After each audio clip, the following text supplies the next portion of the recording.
Hey guys, welcome back to my channel. A while back I did a video about the SMK25 MIDI keyboard, showing you some of its features, basically just a review. Since then I've been getting a lot of comments asking what softwares to use, how to connect it to your computer and all of that. So in this video I'm going to break down all of that. This video basically is divided into three parts. The first part I'm going to show you how to download the software, which software to download, and then I'm going to show you how to connect it to your computer via Bluetooth, and then I'm going to show you how to map out all of the keys, whatever mappings you want to do, basically media assignments. If you want to know more about the keyboard, you want to know some of the features, you can go ahead and check out the video. I'll put a link to it somewhere here, and then you can come back to this. So just to show you guys, here I already have this connected. You can see it's wireless, and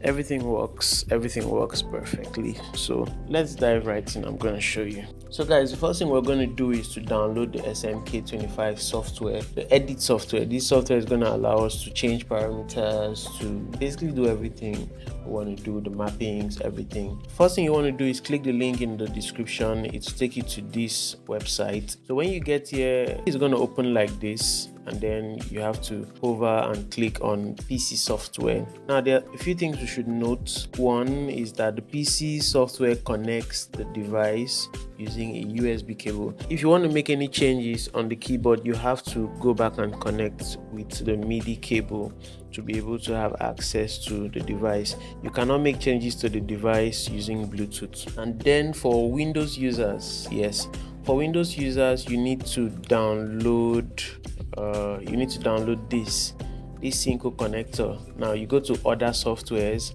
and you download Synco connector. Now for Windows users, this will help you to find the keyboard via Bluetooth on your Windows software.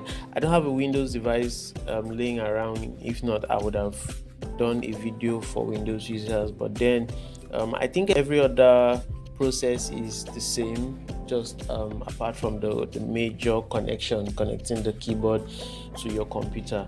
So but just note this: if you're Windows users, then you need to go into other software and download the Synco connector first, and then you can come back to PC software and then go ahead and download the MIDI suite. This. So Windows users, you're downloading two softwares: the MIDI suite, this one for Windows, and this one, Synco connector, to connect the device to your computer. This one is to edit the device. This one is to edit the device. Now for Mac users, you don't have to do all of that complicated stuff. It's too complicated, right? Okay, so for Mac users, you just have to come here and download the MIDI suite for Mac OS. That's all you need to do for now.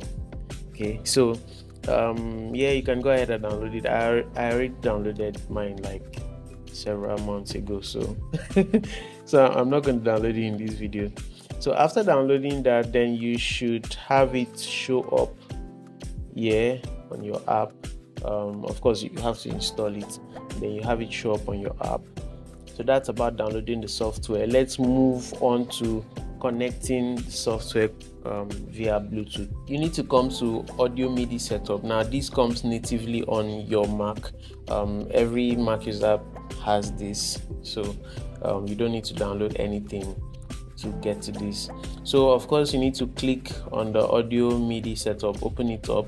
When you open your audio MIDI setup, you're going to find this page, and what you need to do from here is go to your Windows, go to your window and open MIDI Studio, Show MIDI Studio. Now once you click Show MIDI Studio, you're going to see this page. Okay, so what you need to do here is go over to your Bluetooth icon, small Bluetooth icon over here, and click it, and then you're going to see a list of Bluetooth devices, or a list of Bluetooth MIDI devices that are around you. So of course at this point you need to make sure that the SMK Bluetooth, the blue Bluetooth signal here is blinking. If it's not blinking, what you need to do is press and hold, and then you see it blinking. Now when it's blinking, it means that the Bluetooth is on but not connected. If it's not blinking and it's dim, it means Bluetooth is off. Now, but if it's bright blue and it's just on bright blue, it means that the Bluetooth is on and connected. So as you can see, mine, it's on and it's connected right now. So let me share a troubleshoot. Maybe this might help you. So I'm currently using a 2015 MacBook Pro. I was using a 2012 MacBook Pro initially. When I got this keyboard, I was using a 2012 MacBook Pro, and I noticed that the keyboard was just not connecting with that MacBook. I tried so many things. I tried everything that I thought was possible at the time, and it didn't work.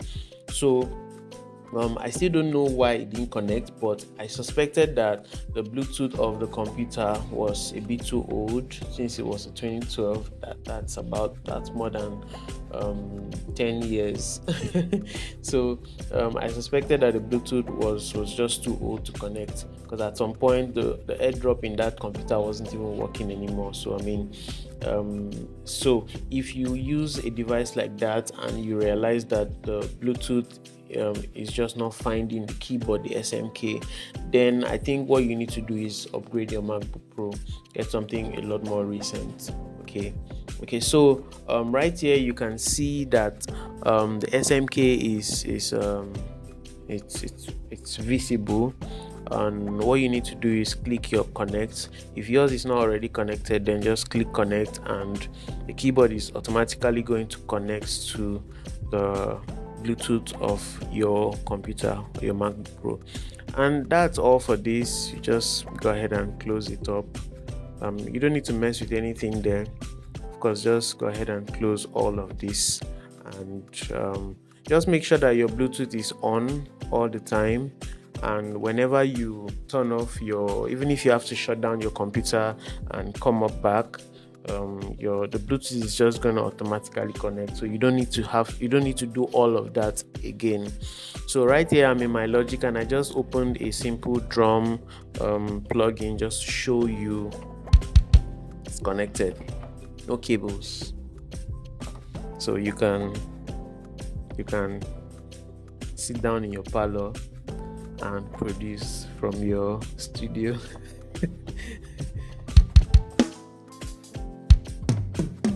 Okay, so now the third part of the video, what I want to show you now is how to map your controls of the SMK to whatever DAW you use, and basically how to map and remap everything on the SMK. So you need to go to your launchpad and type MIDI again, and then launch the MIDI suite. So the MIDI suite is going to open like this, showing waiting for a device to connect.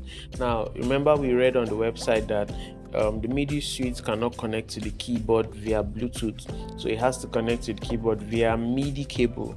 So I'm just going to go ahead and connect the MIDI cable now, so you can see that it works.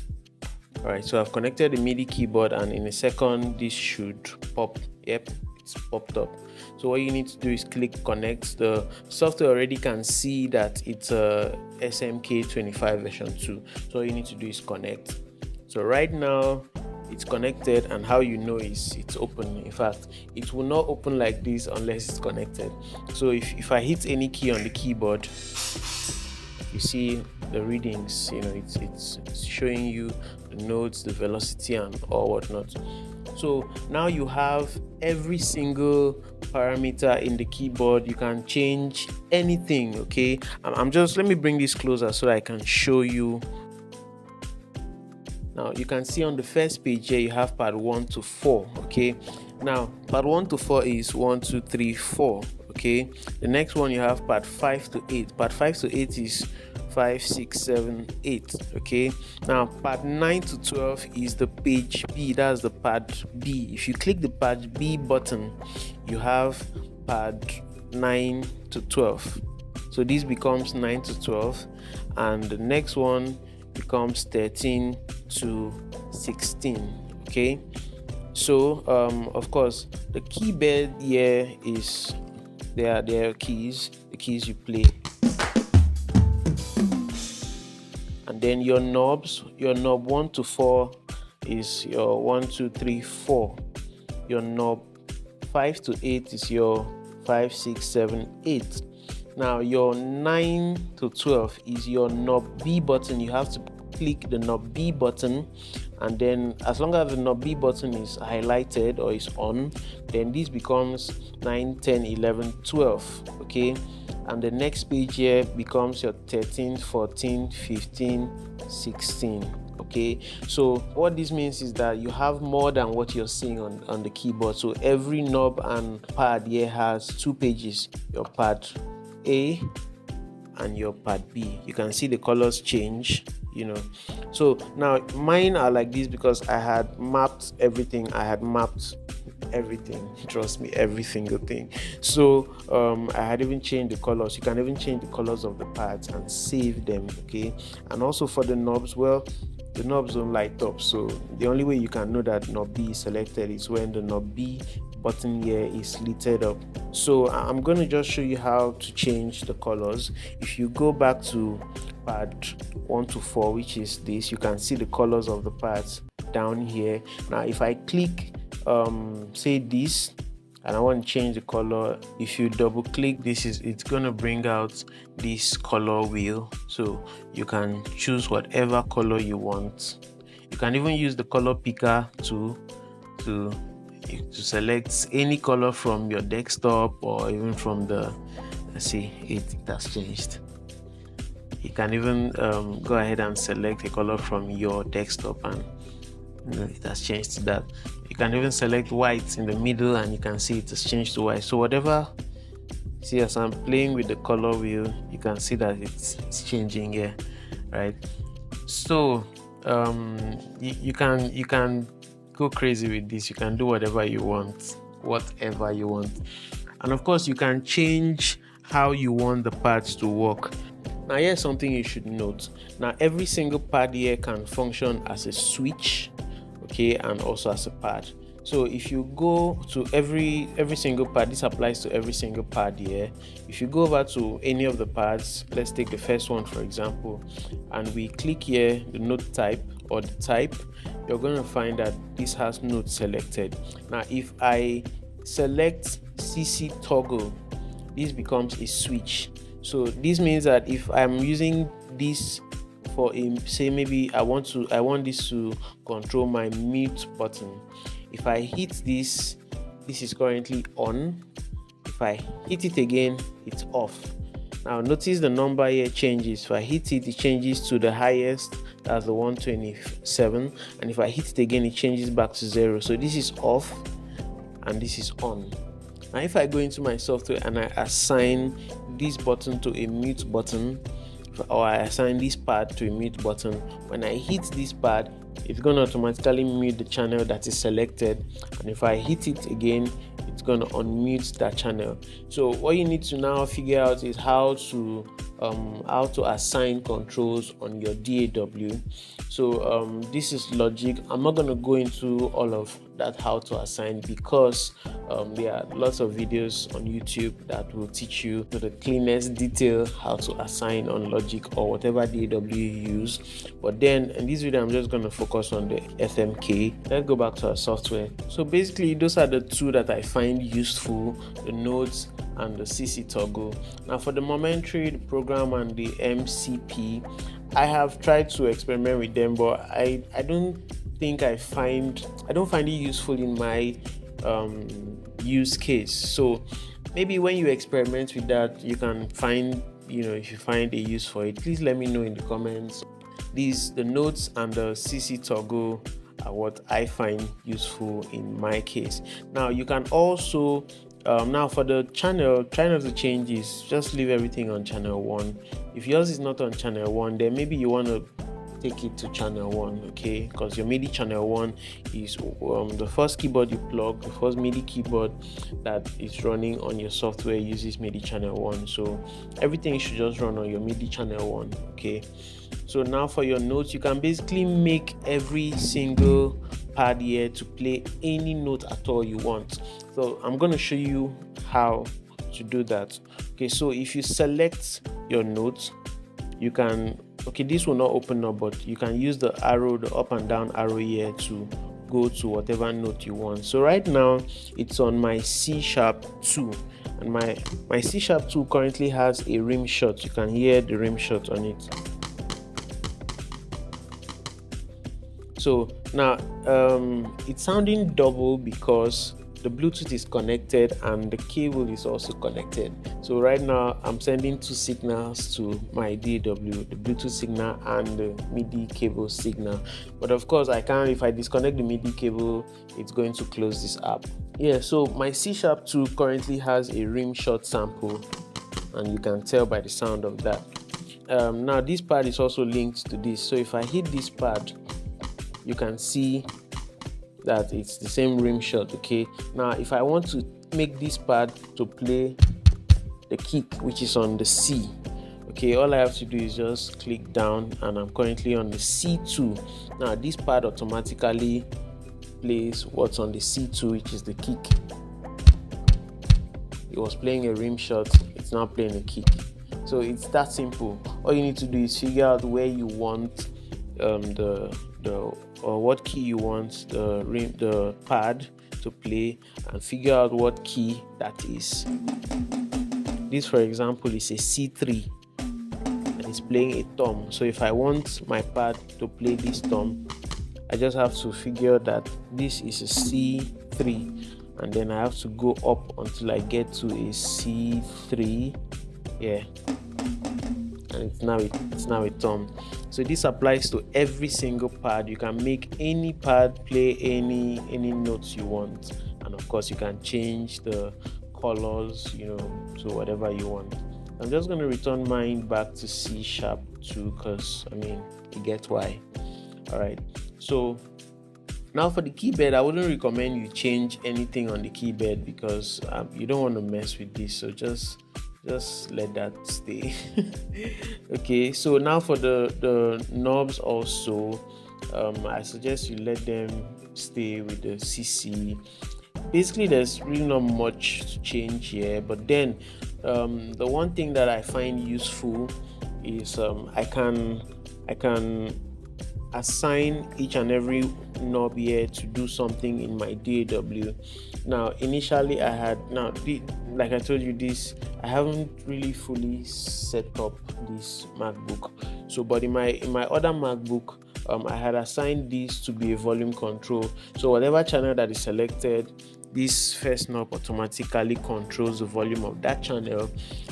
This second knob controls the first send, effect send of that channel, and this controls the second effect send of that channel. Now the reason I did that because usually when I produce, I use my first effect send to send reverbs, and then I use my second effect send to send delays. So I found this pretty useful, and then the first one for volumes.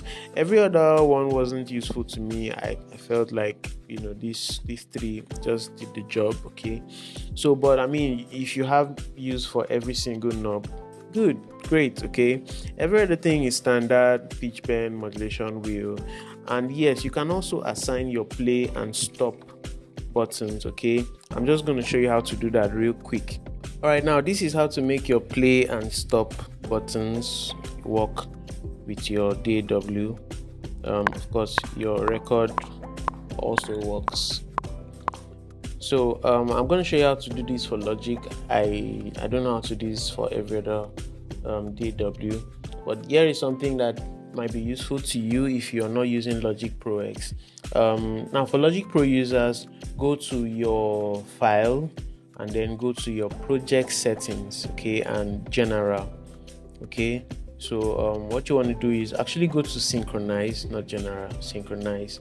So this is going to open up, and then go to your MIDI, and then you're going to see this page. Now the things you need to activate are these two: the transmit MIDI machine control, that's transmit MMC, and the listen to MMC input. Now the moment this is on, your play and stop button and record button are going to work. And I think this applies to every other MIDI keyboard that you connect to your DAW. It should basically work the same way. Now for every other DAW, I think what you should look for is where the MMC setting, that's the MIDI machine control setting, is in your DAW.